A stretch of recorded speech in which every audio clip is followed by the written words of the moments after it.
You are listening to bangradio.net. What is happening? Steve Mayeda here with Bang Radio, episode number 71. And in this one, we are going to be talking about frames and sexually framing. We've been talking about that a lot. A lot of people have been asking about it. And to be honest, I mean, these calls are all recorded from VA Evolve calls, which is our 3-month program of complete badassery. Go to VenusianArts.com/evolve to check it out. But when it comes down to framing, basically you can have conversations which will up your probability to have sexual conversations, to elicit a woman's sexuality in exchange with it. And if we can do that, it becomes a whole lot easier to, have a good sex life. So a good sex life, that's for you to determine. That is for you to, that journey for you to walk, because it's such a personal, awesome, fucking valuable thing. I mean, that's what Bang Radio is all about. But if you learn some tools, that will help you. It's not magic. Anyway, it's actually a really good breakdown, and we're making a product about this. Now, check this out. There's so much going on. In a couple days, I'm actually getting on a plane, going to the 21 convention. I'm going to be mad busy. There's all this stuff happening with TSL. There's all this stuff happening with Venusian Arts. Definitely go to the forum on Venusian Arts and get plugged in there, because we interact almost on a daily basis there. But what I want you to do is, there's so many things happening. Go to bangradio.net/71. bangradio.net/71, and you can find out about what's happening, because there's a free giveaway there. There's a webinar happening this weekend. There's, all sorts of awesome sales stuff. But you can download the VA Quick Guide to Killing the Friend Zone. All right, the VA Quick Guide to Killing the Friend Zone, and there will actually be a webinar on that this Saturday, so check it out. All right, let's get into this episode. Yeah, I'm recording again, so sorry. Just, so Big Town, Little Town, and Strawberry Fields. So Strawberry Fields was come up with, it's an old school PUA routine, but this guy, Captain Jason, came up with it in a way which was far more effective. And I'll tell you this, every time I've done it, it resulted in, maybe not every time, but I haven't done it much. Done it maybe 10, 15 times. I've done it for a long time. So I've done it less than 20 times in field, but it always got me action. So it's actually what they call a sexual framing routine, and there'll be a quick guide on this as well. But framing, just real simple. It's just a technique that allows you to set a frame. It's an NLP term, an idea of, you communicate this way, I communicate that way. In this sense, it's I'm the teacher, you're the student. So it's hey, you're a sexually aggressive person, and I understand that. Good thing we're both open-minded and we understand that. So it's just accepted that that's there. And because it's accepted that that's there, we are able to move quickly within that. Now, what made this so effective in bars, so if you're doing this at nighttime when people are drinking, and especially if the person is, feeling a little bit lonely, wants some love and attention, it's extremely effective. It's so easy. And that's where we saw the huge, logistical awesomeness with it. So I'll get into that. Yeah, I talk about it a lot, but I'll get into it in a second. And then there was, a Big Town, Little Town. Big Town, Little Town, just a cold read setup, which basically said this, if we were talking to somebody and we'd say, well, wait a minute. In the first 2 minutes of talking to him, we'd say, wait a minute. Are you did you grow up in a big town or a little town? Okay. Did you grow up in a city or a small town? In fact, you could actually go to Bang Radio episode number 4, I think, whatever the one is, picking up chicks in parking lots. We actually talk about this. So that's a real good episode to look at. And actually, if you look at the liner notes for that on the episode, whatever the web address is for that, you can read the written out part.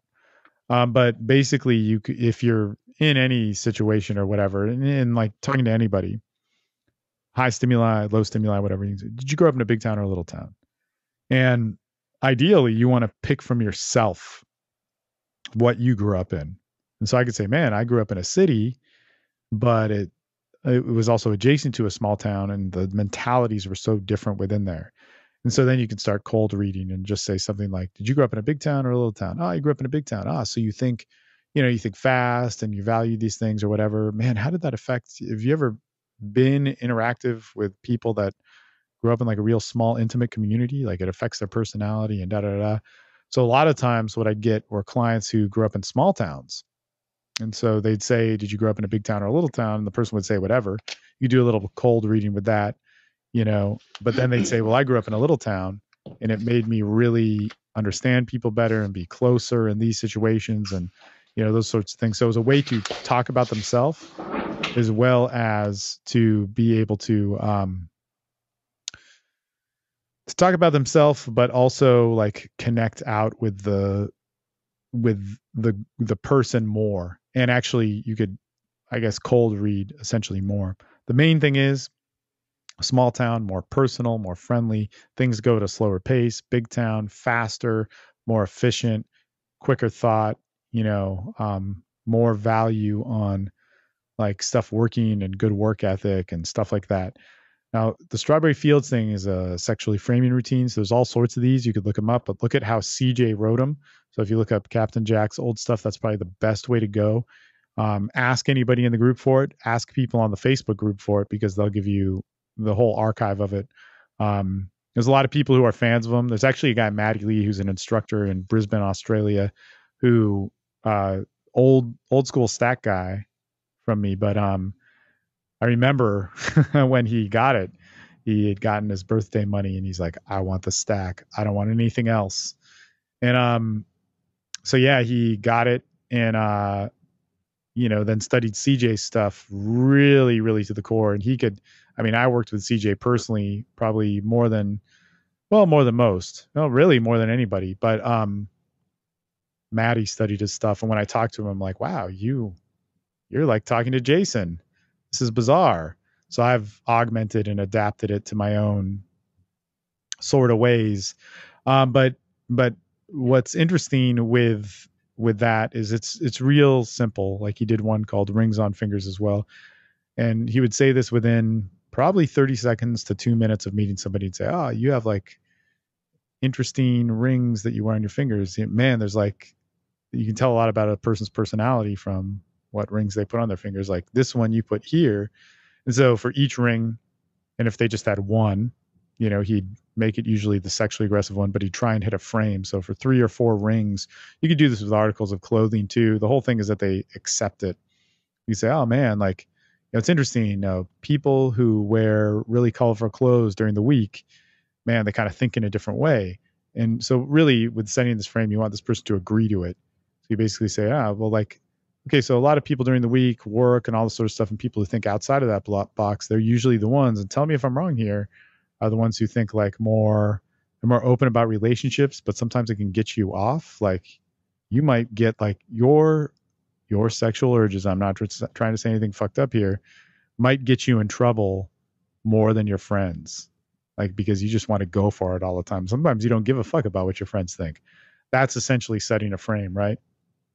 Well, what he did with Rings on Fingers was basically, and I actually never liked Rings on Fingers because it seems too simple and not interactive, but he found great success with it. Like he would open Rings on Fingers, Strawberry Fields, Heart Melter, then logistics. That was all he did. And sometimes he'd bypass Rings on Fingers, but he'd say, oh, well, this one, it means like you're really open-minded and you don't judge people. And like a lot of friends trust you with different information. And like a lot of secrets, more secrets than most of your friends. So this is actually like they can keep a secret and they're open-minded, right? You say this actually has to do with like the fact that you chose this. I don't know if this is true or not, but that means you're like you're crazy. You have like crazy, wicked, dirty thoughts in your head, like especially when you get bored, like some weird shit will pop in that's all like fucked up and like super. I don't know, man. If I look through your phone, you'd have like the really fucked up porn in there. So there, I'm adding new stuff to it, but essentially that's how it would go. And you want them to agree to that, like, oh my God, and it's fun. So that's what was also key. It was fun. Also, I'd be saying this with less of a monotone voice and more of like, oh my God, okay, so this one, work into it a little bit more. And the whole thing with then the kind of like most known one that he did, and really look at how he did it, because all these routines are old pickup routines, but he did it in a way that was a little bit better. But he definitely refined things, and look at his way, because there's even augmentations of his stuff which I wouldn't listen to that.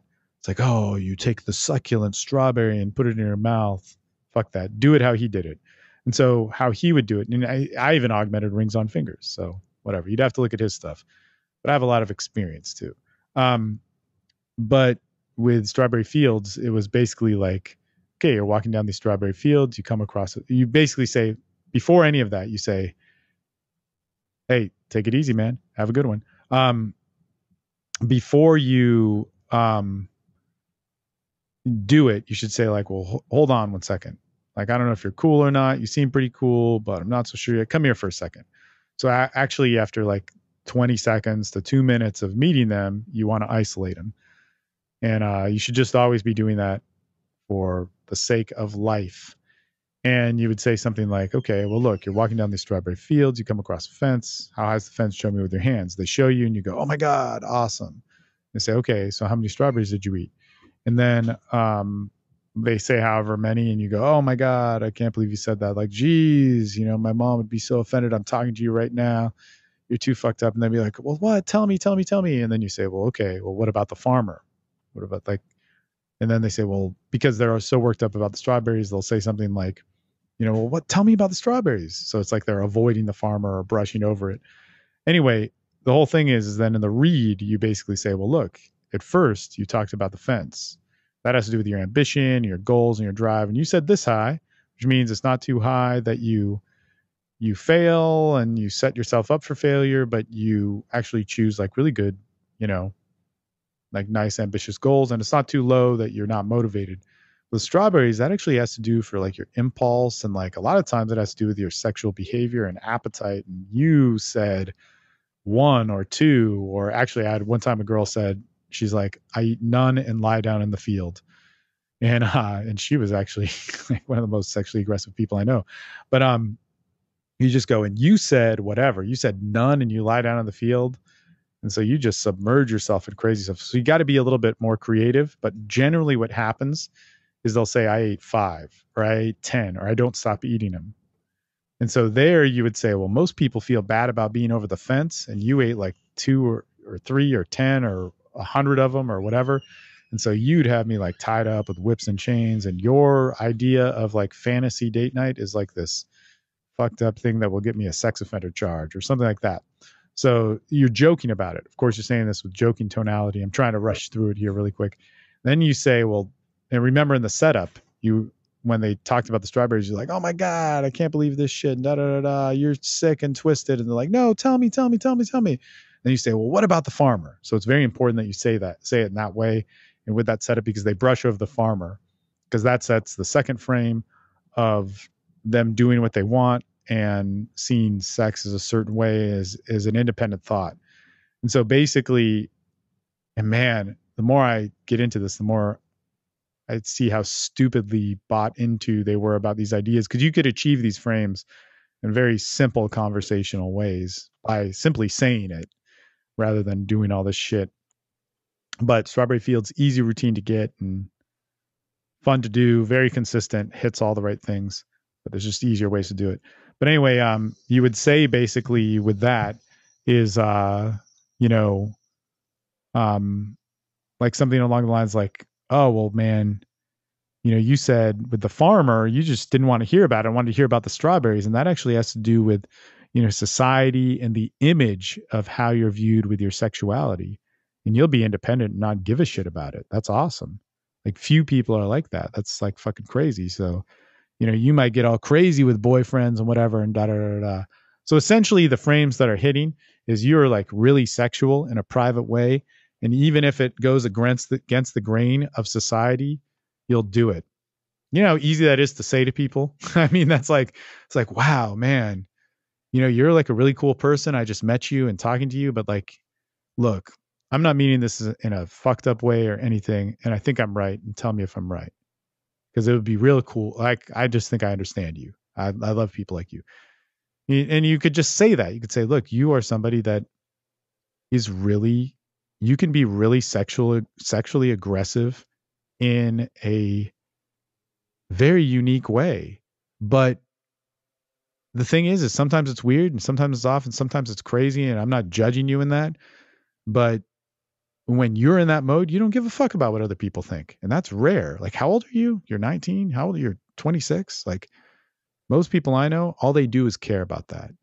That's fucking cool, man. I mean, sometimes like everybody we care about that, but shit, when you feel it, you feel it.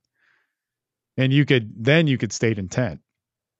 I would say that's an easier way to get to it. You're just setting those frames. The key to Strawberry Fields is she's playing a game with you and making decisions. I ate those strawberries. Oh, I, saw the farmer, even though we're kind of pre-setting that up in a routine so that everybody does come out sexually aggressive and, caring about independence and their sexuality.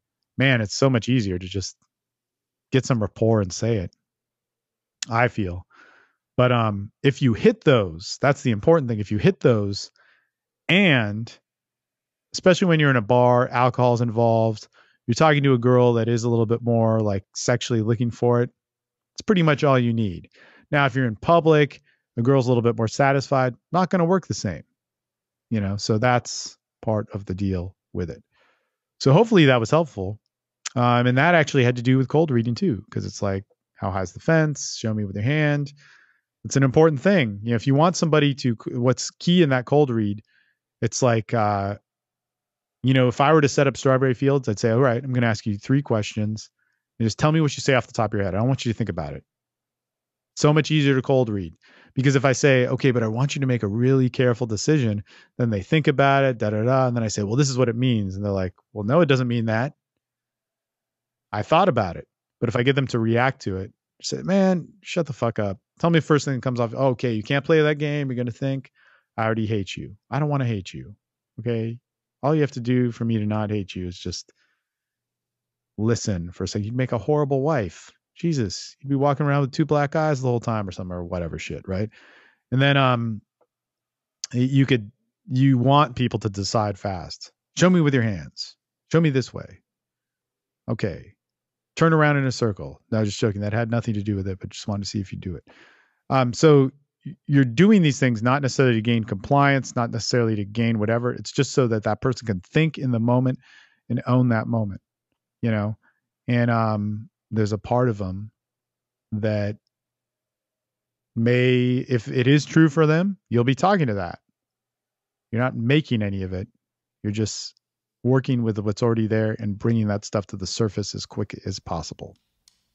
Hey, thank you guys so much for watching. Whether you're watching this at VenusianArts.com, listening to it on iTunes or Stitcher, or on YouTube, please give us some feedback. Give us some likes, give us some shares. If you're willing to share some of the sexual stuff on social media, man, you're not a pussy. You're a badass. I love you. I love you. Thumbs up, likes, stars, reviews. We thrive off of that. It really helps us out big time. And of course, get on the Venusian Arts forum. And if you want to find out all the stuff that's happening, because there's a lot happening, like a free 21 convention ticket. If you want to actually get a free, no questions asked download about killing the friend zone. And if you want to know about just all the information happening, because there's a lot of it, go to bangradio.net/71. That's the liner notes for this show, and it'll get you plugged into everything, give you access to a whole bunch of shit, and make your life a whole lot better.